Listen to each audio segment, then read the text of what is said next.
All right, we'll look at the latest on that, Lawrence, and whether any of this comes to pass. But a lot of these tariffs have already kicked in, so you don't have to wait for that. It's already happening. And I must stress again, this is something that governments don't pay, you pay, which is why the Chamber of Commerce, typically an ally of Republicans, and specifically this president, is railing against this. Media director for campusreform.org, Cabot Phillips.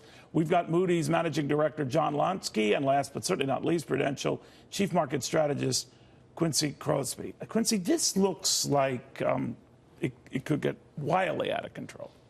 It does look that way, and the market seems to be thinking that at some point negotiations will begin. That's what the market is looking for. So, for example, the Chinese deadline, July 6th. Right. The market wants to hear, no, we're delaying and we're rebooting negotiations. But what if it doesn't hear that? Well, that's the other issue, and the market, I think, is gleaning onto the idea that this could get very serious very quickly.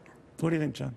Well, I think it's something to be very much concerned about. It's also worth noting, however, that the equity markets of China, Germany, Korea, places like that are doing much worse than the equity market of the United States. China's in a bear market. Yes, they are. They're off, I think, 16% for the year to date. Ever since this became an issue, middle of June, the Chinese market is down by nearly 9%. Which is why the president says they need to come to the table more than we do. That's what he's betting on. Well, that's his gamble. These are people who see things over millennia. They're very patient. Right. And that's the risk that he's taking. And he could end up doing a lot of damage to the U.S. economy. He could end up taking away all the momentum we now have, especially in the labor front. And that could prove to be very costly come November. Cabot, you heard about the whiskey. A host of other items could be affected. When you talk to a lot of your young friends, are they getting anxious? Or what? I think this plays into the Trump narrative of America first. And at the offset, it feels satisfying to kind of stick it to other countries and say that we're going to protect American workers and American jobs. But when people begin to realize that tariffs are, like you said, a tax on American consumers, it's not putting them actually first. And I think it's going to hurt them going into that narrative. And these tariffs also disproportionately impact Trump's voters. They disproportionately impact, workers and industries that have traditionally supported Trump, and he's risking losing their support on that. And I think young people especially are going to begin to see this as they go in to buy cars. We saw LG after the tariffs that were put on refrigerators and things of that nature. LG refrigerators up $80 a pop right now, things like that. So I do think young people are going to begin to see this as they get out of college into the real world, and they're going to see the negative impacts of this and uncertainty in the market as well. You know, the flip side, Chris, is that a lot of people look at this and say, well, if this is what it takes to force cheaters' hands worldwide, so be it. But that's a suicidal pass, isn't it?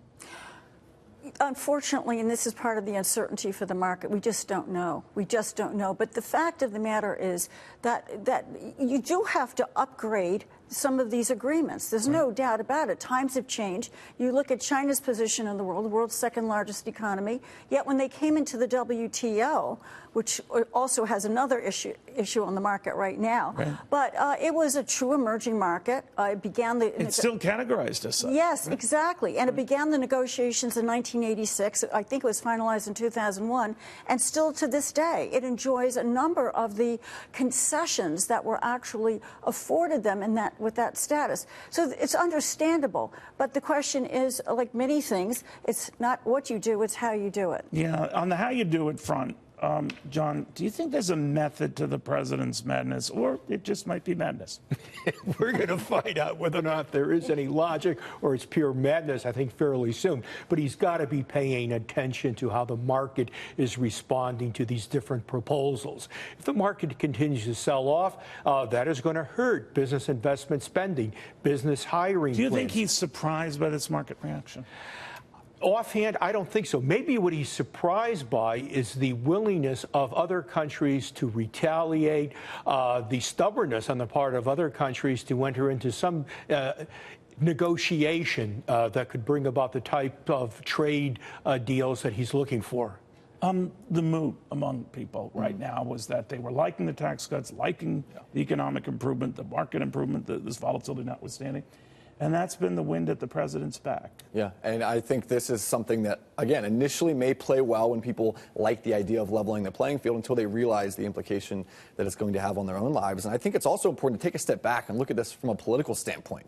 The way that President Trump has really changed the norm in the Republican Party, to see the Republican Party now be anti-free trade and anti-free markets, and now embracing things like tariffs and embracing trade wars is something you wouldn't have expected to see a few years ago, and it shows how quickly there were things a couple change. of senators who were pushing, Republican senators, a way to check the president on this, and they realized they were going nowhere fast. Yeah. So they dropped it.